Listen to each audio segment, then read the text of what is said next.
Hello everyone, this is C Hritik Gandhi. आज अपन continue करेंगे अपनी रिवीजन सीरीज। आज अपन स्टार्ट करेंगे चैप्टर नंबर 5 से। दोस्तों, जो क्या है चैप्टर नंबर 5 का नाम, फॉर्म्स ऑफ बिजनेस ऑर्गेनाइजेशन 2। तो सबसे पहली बात, ऑर्गेनाइजेशंस दो टाइप के होते हैं, प्राइवेट सेक्टर ऑर्गेनाइजेशन और पब्लिक सेक्टर ऑर्गेनाइजेशन। प्राइवेट मतलब क्या? एज द नेम सजेस्ट, कोई इंडिविजुअल या ग्रुप ऑफ इंडिविजुअल इनको ओन करेगा और इसका एम क्या होता है? Profit maximisation. दूसरा होता है public sector. Public sector organisation का मतलब क्या? जिसे गवर्नमेंट ओन करेगा। पब्लिक सेक्टर मतलब क्या? जिसे ओन, फाइनेंस, मैनेज, कंट्रोल सबकी सब कौन करेगा? गवर्नमेंट करेगा। और एम क्या होता है? Reliable services provide. इस चैप्टर में अपन सिर्फ और सिर्फ बातें करेंगे पब्लिक सेक्टर ऑर्गेनाइजेशन। तो शुरू करते डिपार्टमेंटल ऑर्गेनाइजेशंस के साथ। ये एक ऑर्गेनाइजेशन रहता है जिसको own, manage, control, finance. Own, manage, control, finance कौन करता है? पूरा की पूरा गवर्नमेंट। और इसका हेड कौन होता है? ये ऑर्गेनाइजेशन का मिनिस्टर इंचार्ज ऑफ मिनिस्ट्री। जैसे कि अपन देखते हैं रेलवे मिनिस्टर होता है, तो रेल डिपार्टमेंट उसका है। फाइनेंस मिनिस्टर होता है, पूरा की पूरा फाइनेंस डिपार्टमेंट उसका है ना। वैसे एजुकेशन मिनिस्टर होता है, एजुकेशन डिपार्टमेंट उसका है। तो ये जो सारे ऑर्गेनाइजेशन, सारे डिपार्टमेंट्स का नाम बोला, यही तो होता है डिपार्टमेंटल ऑर्गेनाइजेशन। सेकेंड टाइप होता है स्टैट्यूटरी कॉर्पोरेशन। स्टैट्यूटरी कॉर्पोरेशन क्या होता है? एक autonomous body corporate. Body corporate मतलब एक कंपनी। ऑटोनॉमस मतलब क्या? जो खुद का चलता है, गवर्नमेंट पे या किसी पे डिपेंडेंट नहीं है। Autonomous body corporated, created by special act of parliament. Parliament में एक बिल पास हुआ, वो सबने हाँ बोला, कंसेंट दे दिया सबने, प्रेसिडेंट ने उस पर साइन किया, बन गया एक्ट। और उस एक्ट के तहत ये स्टैट्यूटरी बॉडी बन गई, तो उस बॉडी को अपन क्या बोलते हैं? Statutory corporation with defined powers, functions and duties. वो जो एक्ट पास हुआ उसी में उसकी क्या पावर्स है, क्या फंक्शंस है और क्या ड्यूटीज है, सब मेंशन्ड है। नेक्स्ट, थर्ड होता है गवर्नमेंट कंपनी।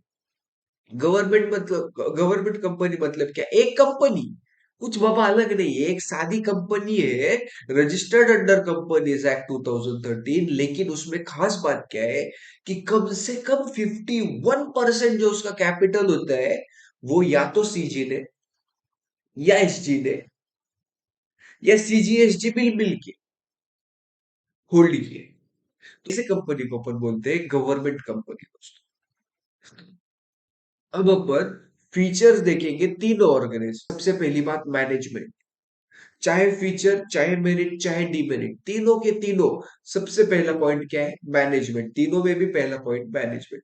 फीचर्स का दूसरा पॉइंट फाइनेंस, पैसा किधर से आता। थर्ड, स्टेटस क्या है? सेपरेट लीगल एंटिटी है या नहीं।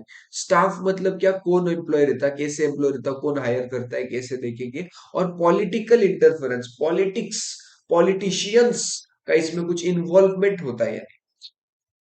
तो शुरू करते हैं डिपार्टमेंटल ऑर्गेनाइजेशन के साथ। डिपार्टमेंट को कौन मैनेज करता है बाबा? Government department. ये पूरा की पूरा इसको गवर्नमेंट मैनेज करेगा। तो departmental organisation is managed by government. Finance कौन करता है इसको? जो एनुअल बजट आता है ना फेब्रुआरी में, 1 फरवरी को, तो वो जो एनुअल बजट होता है उसके तहत लेजिस्लेचर इसको फाइनेंस करती है। स्टेटस क्या है इसका? It is not a separate legal entity. Separate legal entity नहीं, मतलब ये कॉन्ट्रैक्ट में एंटर नहीं कर सकता अलग से। ये किसी पे सू नहीं कर सकता, कोई इस पे सू नहीं कर सकता। हाँ, कौन से सू की बात चल रही है आपको पता है? Next, staff. इसके जो भी स्टाफ है उसको अपन गवर्नमेंट एम्प्लॉइज बोलते हैं। गवर्नमेंट सर्वेंट वगैरह नाम सुना रहेगा, वो ये होते हैं गवर्नमेंट एम्प्लॉइज। और पॉलिटिकल इंटरफियरेंस, अरे बाबा, वो गवर्नमेंट का एक पार्ट है, तो उसमें सिर्फ और सिर्फ पॉलिटिकल इंटरफियरेंस ही चाहिए बाबा जिंदगी में, और कुछ। तो डिपार्टमेंट ऑर्गेनाइजेशन के मजाक मजाक में 6 के 6 पॉइंट्स हो गए। नेक्स्ट, स्टैट्यूटरी कॉर्पोरेशन की बात करेंगे। स्टैट्यूटरी कॉर्पोरेशन के 5 फीचर्स, विषय क्लोज। सबसे पहले, स्टैट्यूटरी कॉर्पोरेशन को मैनेज कौन करता है? Board of directors. Board of directors manage करते हैं दोस्तों। फाइनेंस कौन करता है? इट एंजॉयज फाइनेंशियल ऑटोनॉमी, मतलब खुद का पैसा खुद यूज करेगा, कोई उसको पैसे देके नहीं जाना। ऑटोनॉमी मतलब किसी पे डिपेंडेंट नहीं हो, independent. Status, it is a separate legal entity. Department organisation separate legal entity नहीं है, लेकिन ये है। इसका मतलब क्या, ये दूसरों पे सू कर सकता, दूसरा इस पे सू कर सकता, रे बाबा। स्टाफ, स्टाफ का मतलब क्या, इसमें स्टाफ क्या है, it has own staffing system and employees are not government servants. ये खुद का स्टाफ खुद हायर करेगा, गवर्नमेंट नहीं करेगा। और जो इसका स्टाफ है उसको अपन गवर्नमेंट एम्प्लॉय या गवर्नमेंट सर्वेंट नहीं बोलेंगे। और last, there is no political interference. Political interference बिल्कुल भी होने वाला नहीं। Next, government company. Government company को मैनेज कौन करता है, बोर्ड ऑफ डायरेक्टर्स। लेकिन क्योंकि मोर देन 51% गवर्नमेंट का स्टेक है, तो इनका बोर्ड ऑफ डायरेक्टर्स मेजोरिटी कौन अपॉइंट करेगा, गवर्नमेंट ही। तो मेजोरिटी बोर्ड ऑफ डायरेक्टर्स इसको मैनेज करते हैं, और majority board of directors appoint कौन करता है, गवर्नमेंट। इसकी फाइनेंस का कुछ बुक में अलग से दिया नहीं। It is a separate legal entity. Separate legal entity है बाबा, मतलब ये दूसरों पे सू कर सकता है, दूसरे पे सू करेंगे। स्टाफ मतलब क्या, हाँ इसमें क्या बोले, हैज ओन स्टाफ, खुद का स्टाफ होता है। खुद का स्टाफ होता है, लेकिन क्योंकि गवर्नमेंट का इसमें स्टेक है, तो गवर्नमेंट क्या बोल सकते हैं, उनके एम्प्लॉइज को क्या बोलेंगे, जा बाबा तू ये कंपनी का देख बराबर कर रखे थे, तू उनका एम्प्लॉय बन के जा। तो जा सकते हैं। Has own staff except government officials who are sent on deputation. और लास्ट, पॉलिटिकल इंटरफेरेंस होता है क्या, हाँ बाबा होता है। क्यों, क्योंकि मैक्सिमम बोर्ड ऑफ डायरेक्टर्स तो at the end of the day government ही तो अपॉइंट करने वाले हैं। आगे बढ़ेंगे दोस्तों मेरिट्स के साथ। मेरिट्स देखेंगे तीनों के। तो मेरिट्स में फिर से 6 पॉइंट, वहां पे 5 पॉइंट थे, यहाँ पे 1 2 3 4 5 6, यहाँ पे 6 पॉइंट्स। सबसे पहले मैनेजमेंट, उसके बाद ऑटोनॉमी, उसके बाद फिर से आया स्टाफ, फिर से आया फंड्स, फिर से आया फ्लेक्सिबिलिटी, फ्लेक्सिबिलिटी शायद पहली बार, और फिर आया others. Management, autonomy, staff, funds, flexibility, others. इसका कुछ शॉर्टकट वगैरह बनाने का है तो बना लो, मस्त पैकी याद करने के, ये 6 पॉइंट्स हो गए तो ये फ्रेम हो जाएगा। खुद को पूछने का बाबा, डिपार्टमेंट ऑर्गेनाइजेशन को मैनेजमेंट का मेरिट क्या है। मेरिट ये है कि डायरेक्ट एंड एब्सोल्यूट कंट्रोल होता है गवर्नमेंट का, कोई और इसमें दखल अंदाजी करेगा ही नहीं। पूरा की पूरा ध्यान देगा गवर्नमेंट इस पे। और क्योंकि खुद का है गवर्नमेंट का, तो वो अच्छे से ही संभालेगा। तो ये हो गया मेरिट। ऑटोनॉमी के बारे में कुछ दिया नहीं। नेक्स्ट क्या, स्टाफ, क्वालिफाइड स्टाफ होते हैं, क्योंकि गवर्नमेंट अपॉइंट करने वाला, तो अज्यूम करके चलने का कि बाबा जो भी स्टाफ है वो क्वालिफाइड है, सही में रहो नहीं रहो अपने को नहीं लेन देना। स्टाफ होते हैं क्वालिफाइड। फंड्स की बातें करेंगे। मेरिट्स क्या है इसका, कि फंड्स जो है वो स्ट्रिक्ट कंट्रोल और सुपरविजन के रहेंगे गवर्नमेंट की। गवर्नमेंट का है ना ये, तो गवर्नमेंट एकदम अच्छे से ध्यान देगा। प्रैक्टिकली लाइफ भूल जाओ, प्रैक्टिकली क्या होता है दोस्तों, यहाँ पे बुक में क्या लिखा है वो याद रखने का। गवर्नमेंट स्ट्रिक्टली कंट्रोल करता है फंड्स को, पैसे किधर जा रहे, मिसयूज तो नहीं हो रहे, चोरियां मारे तो नहीं हो रही, करप्शन तो नहीं हो रहा, पैसे गायब तो नहीं हो रहे, दोस्तों बुक में लिखा है ऐसा। क्या लिखा है, funds are subject to strict control and supervision and chances for misuse of funds are less। दोस्तों मैं झूठ नहीं बोल रहा, बुक में भी यही लिखा है। फ्लेक्सिबिलिटी का कुछ यहाँ पे दिया नहीं खास। फ्लेक्सिबल क्योंकि वो मेरिट तो है नहीं इसमें। और अदर, मैक्सिमम सीक्रेसी, क्योंकि ये गवर्नमेंट का खुद का है, गवर्नमेंट थोड़ी जाके किसी को बोलेगा मैं ये करने वाला, इसलिए सीक्रेसी मेंटेन होगी। और लेस ओवरहेड्स, क्योंकि गवर्नमेंट का इसका हेड कौन होता है, मिनिस्टर इंचार्ज। तो अलग से कोई हेड वगैरह बनाने बनाने की जरूरत नहीं पड़ी, तो उसको सैलरी नहीं देनी पड़ेगी, तो पैसे बच गए, इसलिए लेस ओवरहेड्स। इसका पहला मेरिट क्या है, कि डायरेक्ट एंड एब्सोल्यूट कंट्रोल होता है गवर्नमेंट का। दूसरा क्या है, कि क्वालिफाइड स्टाफ होते हैं। तीसरा क्या है, ये जो इनके पैसे funds are subject to strict control and supervision of government and chances for misuse of the funds are less. और फोर्थ हो गया, फोर्थ क्या होता है, मैक्सिमम सीक्रेसी। और पांचवा दोस्तों, लेस ओवरहेड्स। आगे बढ़ेंगे जिंदगी में स्टैट्यूटरी कॉर्पोरेशन के मेरिट्स के साथ। स्टैट्यूटरी कॉर्पोरेशन का मेरिट क्या होता है, प्रोफेशनल मैनेजमेंट। इसके एक्ट में लिखा होता है ना, ऐसे ऐसे ऐसे ऐसे ऐसे आपको अपॉइंट करना है, तो उसमें लिखा हुआ रहेगा कि जो मैनेजमेंट है वो कम से कम उसका ये क्वालिफिकेशन चाहिए, ऐसा चाहिए, वैसे चाहिए, फलाना ढिमकाना। तो प्रोफेशनल मैनेजमेंट ही होता है। ऑटोनॉमी क्या है इधर? एडमिनिस्ट्रेटिव ऑटोनॉमी, खुद का एडमिनिस्ट्रेशन खुद करेगा, किसी पे डिपेंड रहेगा नहीं। Next staff, efficient staff. Efficient word use किया, यहाँ पे क्वालिफाइड स्टाफ था, यहाँ पे इफिशिएंट स्टाफ है। फंड्स के बारे में क्या बोला? इजी टू रेज, क्योंकि ये setup by an act of parliament है, तो लोग भी इस पे भरोसा करेंगे। और जो शेयर्स बेचने वाला है स्टैट्यूटरी गवर्नमेंट, चाहे शेयर बेचो या कुछ भी, जिधर से भी पैसा आएगा आसानी से मिल जाएगा दोस्तों। और फ्लेक्सिबिलिटी की अगर अपन बात करें, तो operation and management is done independently without government inter. Government का कोई इंटरफेरेंस होता नहीं है, इसलिए मस्त पैकी इसका काम फटाफट फटाफट चलते रहता इंडिपेंडेंटली। और लास्ट अदर, इसका एक मेरिट क्या बोले तो क्विक डिसीजन, फटाफट, किसको पूछना नहीं, गवर्नमेंट को नहीं पूछना, इसलिए जो डिसीजन है वो फटाफट लेते आएंगे। Professional management, administrative autonomy, efficient staff, easy to raise capital, operation and management done without interference of government, और क्विक डिसीजंस। तो गवर्नमेंट कंपनी की बात करेंगे, गवर्नमेंट कंपनी के मेरिट फिर से पहला सेम, प्रोफेशनल मैनेजमेंट, इधर भी प्रोफेशनल मैनेजमेंट, इधर था एडमिनिस्ट्रेटिव ऑटोनॉमी, इधर इंटरनल ऑटोनॉमी। नेक्स्ट डिसिप्लिन, इसका स्टाफ कैसे होता है? डिसिप्लिन होता है, क्यों? क्योंकि कंपनीज एक्ट के तहत इसको चलना है। कंपनीज एक्ट में लिखा है ऐसे ऐसे ऐसे करने का, तो बाबा ऐसे ऐसे ऐसे करने का, इसलिए डिसिप्लिन एक मेंटेन होके चलती है। फंड्स के बारे में बात करेंगे, majority of funds government provide करेगा, क्योंकि maximum maximum share capital government के पास है, इसलिए मेजोरिटी ऑफ फंड्स कौन देगा दोस्तों? गवर्नमेंट देगा। फ्लेक्सिबिलिटी की बात करेंगे, ये पूरा की पूरा एज इट इज सेम है, इसमें गवर्नमेंट का कोई इंटरफेरेंस होता नहीं है डायरेक्टली, इसलिए ये खुद का ऑपरेशन और मैनेजमेंट इंडिपेंडेंटली करता है। अदर, अदर मेरिट्स क्या है इसके? इजी फॉर्मेशन, कंपनी रजिस्टर करना आसान, और इजी अल्टरेशन, क्योंकि मेजोरिटी ऑफ स्टेक गवर्नमेंट के पास है, उसको जो चाहिए वो धनाधन धनाधन धनाधन वोटिंग करके खुद वोट करेगा, खुद जीत जाएगा, और जो भी इजीली अल्टर कर पाएगा दोस्तों।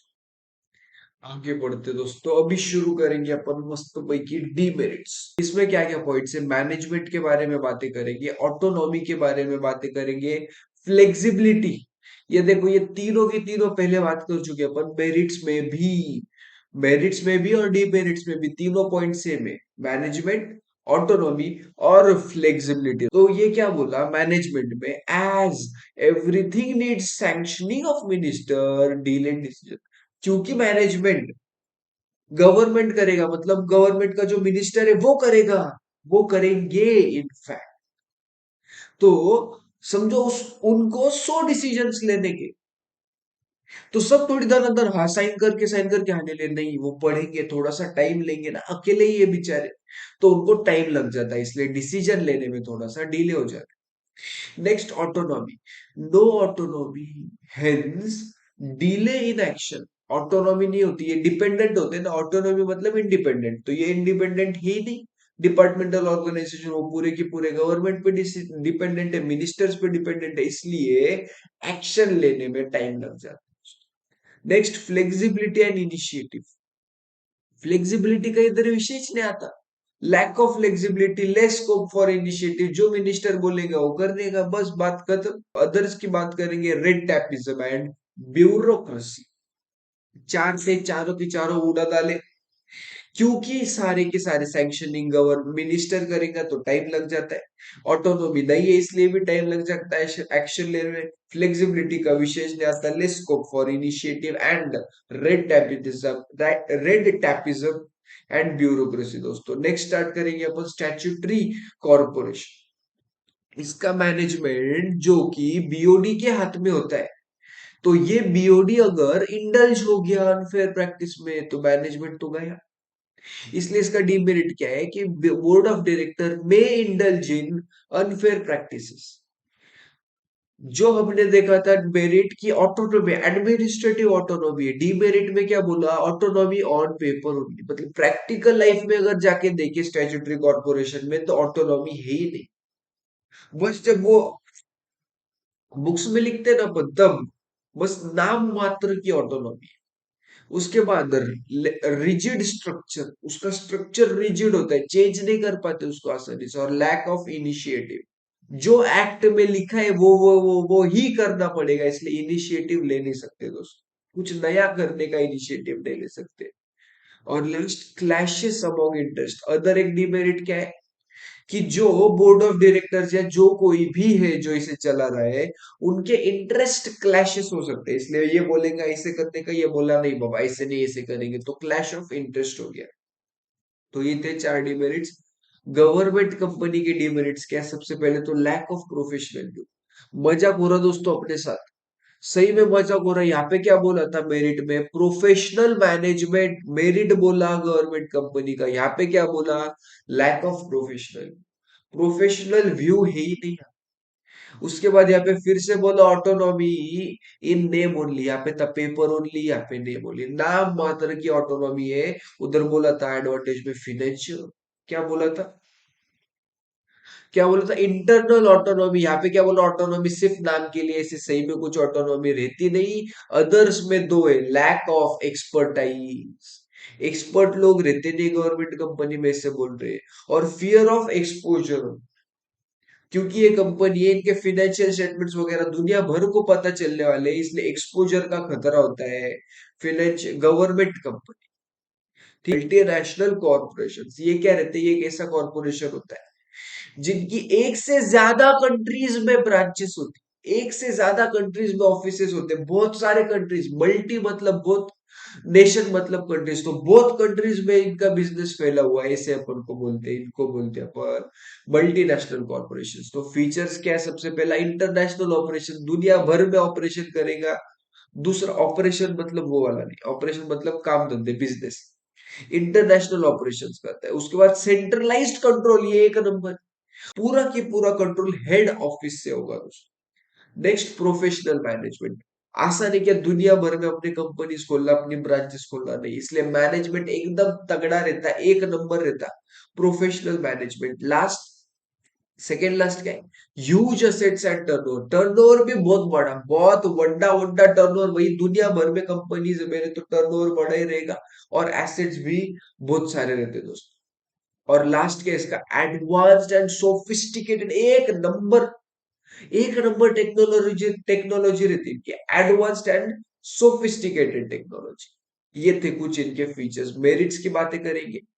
एम्प्लॉयमेंट जनरेशन, हाँ, दुनिया भर में कंपनी खोली तो दुनिया भर में एम्प्लॉयमेंट जनरेट करिए मैंने। नेक्स्ट क्या है? Proper use of idle resources, जो कि पैसे या कोई भी बाकी के रिसोर्स, लैंड हो, कैपिटल हो, ह्यूमन रिसोर्स हो, कोई भी बाकी के रिसोर्स हो जो कि खाली पड़े थे, मैं दुनिया भर में बिजनेस कर रहा, इसलिए उनका मैं प्रॉपर इस्तेमाल करूंगा, मैं कौन? मैं मल्टीनेशनल कौन। नेक्स्ट, मैनेजेरियल डेवलपमेंट, जिस भी कंट्री में जाऊंगा उस कंट्री में मैनेजेरियल डेवलपमेंट होगी। इनफ्लो ऑफ फॉरेन कैपिटल, अगर मैंने दूसरे कंट्री में कंपनी खोली तो मैं पैसा भी तो वहां पे भेजूंगा, तो उधर भी कैपिटल आया। और नेक्स्ट का टेक्निकल डेवलपमेंट, उस कंट्री में, हर एक कंट्री में जिधर मैं कंपनी खोलते जा रहा उधर की टेक्नोलॉजी डेवलप हो रही है। डीमेरिट की बातें करेंगे। डेंजर फॉर डोमेस्टिक इंडस्ट्रीज, जिस भी कंट्री में जाऊंगा मैं उस कंट्री में मेरा दबदबा होगा, लेकिन उस कंट्री के जो डोमेस्टिक इंडस्ट्रीज है उनको तो खतरा है, तो ये डिमेरिट हो गया। नेक्स्ट, इंटरफियरेंस, क्योंकि मैं बहुत बड़ा हूं, बहुत ही ज्यादा साइज में बड़ा हूं, तो छोटी मोटी कंट्री में अगर मैं गया तो मेरा दबदबा होगा उधर, या इकोनॉमिक दबदबा होगा, तो उधर मैं इंटरफियर करूंगा गवर्नमेंट में या हर चीज में मैं interfere. Miss use of mighty power, बहुत बार ऐसे हो जाता है कि मेरे पास बहुत पावर है, एकदम एक ही नंबर स्टेटस है मेरा, बहुत बड़ा मैं, तो उसका कभी गलत इस्तेमाल, मिस यूज भी हो सकता है। Repatriation of profits, her country में जिधर मेरे को प्रॉफिट हुआ मैं क्या उधर ये छोड़ूंगा क्या उसको? नहीं, मैं मेरे होम कंट्री में लेके आऊंगा, तो इसको बोलते हैं रिपेट्रिएशन ऑफ प्रॉफिट्स, तो उधर के पैसे कम होते जा रहे हैं। और लास्ट क्या है, disregard of national interest of the host country. जिधर भी मैं बिजनेस कर रहा, उधर का नेशनल इंटरेस्ट क्या है, वो मेरे को कुछ लेना देना है क्या? नहीं। मैं मेरा इंटरेस्ट देखूंगा, मेरे को प्रॉफिट हो रहा, मैं प्रॉफिट करूंगा, बिजनेस करूंगा, प्रॉफिट हुआ, उसको मैं मेरे कंट्री में रीपेट्रिएट करूँ। तो ये कुछ थे इनके डीमेरिट्स। इसी के साथ अपना चैप्टर होता है खत्म दोस्तों। मजा आया क्या बोलने का? और मजा आया तो ये वीडियो सबके साथ शेयर करो, क्योंकि ये मजा मैं सबको देना चाहता हूं। मिलते हैं दोस्तों अगली वीडियो में, तब तक के लिए जय जिनेंद्र।